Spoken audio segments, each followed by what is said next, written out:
Olá, meus irmãos, irmãs, amigos e alunos no canal Teologia Didática. Eu sou o pastor Eliezer Carvalho, Instituto Bíblico Didático Carvalho Curso. Você está no curso livre gratuito de Teologia no canal Teologia Didática. Se você é novo por aqui, dê um like, se inscreva.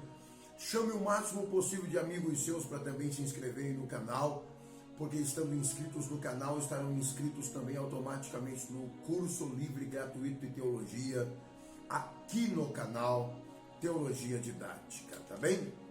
Se você quiser o material didático em PDF, é só solicitar para a gente. Se você quiser também sua credencial teólogo, também é só solicitar para a gente. Se você fez no mínimo 12 matérias, pode solicitar para a gente o provão, e após o provão, tirando no mínimo 7, você solicita para a gente o seu certificado de conclusão do primeiro nível de teologia aqui no canal Teologia Didática. Aproveitando aqui o ensejo da nossa introdução, também dizendo que se você precisa concluir os seus estudos, nós estamos fazendo indicação de um colégio, uma plataforma de ensino, plataforma de estudos, plataforma digital. É um colégio normal, formal, que tem o sistema EAD através de uma plataforma. E eu quero que você então entre em contato comigo e eu vou estar indicando para você concluir o ensino fundamental e ensino médio em apenas 10 meses. É bem rapidinho, você terá o seu certificado de conclusão do ensino médio em suas mãos. Apenas 10 vezes de R$125. É só você entrar em contato comigo, eu vou coletar as informações cadastrais, enviar lá para o colégio entra em contato com você e aí você já inicia os seus estudos através de uma plataforma. A matéria que nós estamos estudando é Legalismo e Liberdade Cristã, é o segundo nível de teologia no canal Teologia Didática, e nós vamos estar tratando sobre vivendo a liberdade cristã em relação aos crentes fortes e os crentes fracos. Viver em plena harmonia entre crentes fracos e fortes é a máxima intenção de Deus para a igreja aqui na terra.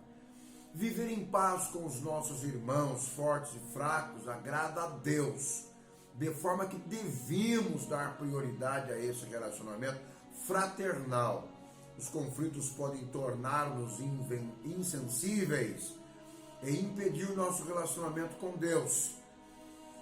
Mantendo a unidade na igreja, casos de discórdia são comuns, como as próprias cartas de Paulo nos revelam.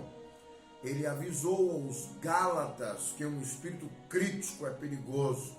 Paulo avisou-os do perigo de serem todos destruídos. Gálatas 5:15. Paulo também acautelou os irmãos corintos contra a disputa na escolha de líderes e grupos dentro da igreja, bem como a disputas judiciais por coisas banais. 1 Coríntios 1:10. Paulo asseverou os crentes da sua época a que se esforçassem para preservar a unidade no vínculo da paz. Efésios 4:3. Nos dias atuais, vivenciamos esse tipo de procedimento dentro das nossas igrejas. Entretanto, o conselho de Paulo continua valendo para todas as gerações de crentes que primem pela harmonia e a unidade no vínculo da paz. Efésios 4:3. As discórdias entre os crentes romanos. Os crentes romanos não estavam livres das discórdias. Eles conflitavam em relação à aceitação ou não dos dias santificados, tipos de alimentação.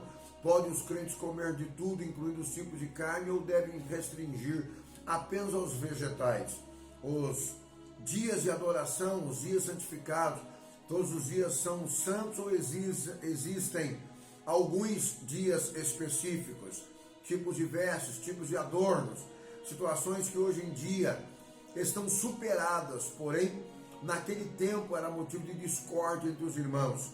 O problema é que os crentes judeus haviam catequizado a igreja gentílica, tentando neutralizar os ensinos de Paulo, e alguns crentes deram ouvidos aos ensinos de modos viventes dos judeus. Esses problemas dentro da igreja gentílica causaram a formação de dois grupos de adoradores, crentes fortes e crentes fracos na fé.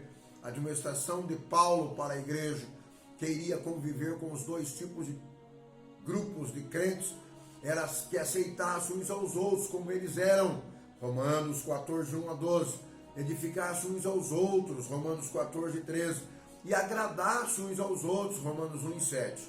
Aceitação mútua. O apóstolo Paulo, detectando a existência de dois grupos de crentes dentro da igreja romana, admoestou-os dizendo: aceitem aquele cuja fé é fraca e julguem apenas as questões discutíveis, Romanos 14, 1.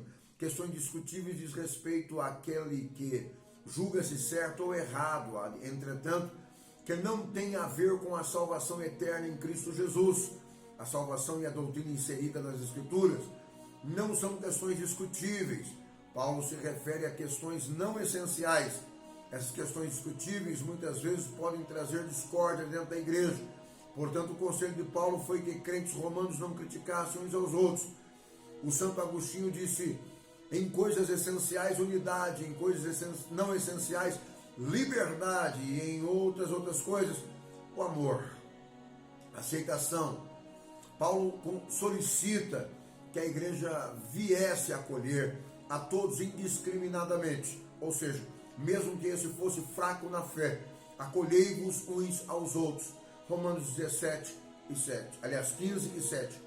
Acolher significa aceitar e receber como ele é. Paulo enfatiza que os crentes não poderiam rejeitar seu irmão somente porque tinha posições discutíveis divergentes da sua, ou somente porque vestia-se diferente, ou porque usava adornos reprováveis da sua concepção cristã.